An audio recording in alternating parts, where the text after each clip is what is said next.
it yourself. Charlie? Well, Sandy Gottesman, who is a Berkshire director, runs a large and successful investment operation. And you can tell what he thinks causes people to learn to be good investors by noticing his employment practices. When a young man comes to Sandy, he asks a very simple question, no matter how young the man is. He says, "What do you own and why do you own it?" And if you haven't been interested enough in the subject to have that involvement already, why, he'd rather you go somewhere else. Yeah.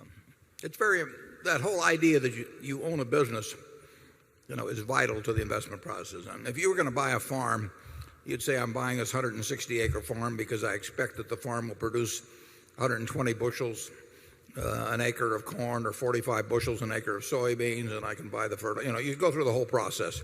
It'd be a quantitative decision, and it would be based on pretty solid stuff. It would not be based on what you saw on television that day. It would not be based on what your neighbor said to you or anything of the sort.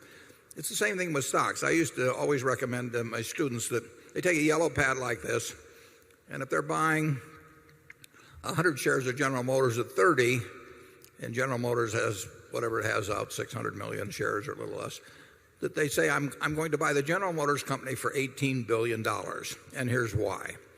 And if they can't write a good essay on that subject, they've got no business buying 100 shares or 10 shares or 1 share at $30 per share, because they are not subjecting it to business tests. And to get in the habit of thinking that way, Sandy would have followed it up with the questions based on how you answered the first two questions that made you defend exactly why you thought that business was cheap at the price at which you were buying it. And any other answer, you'd flunk.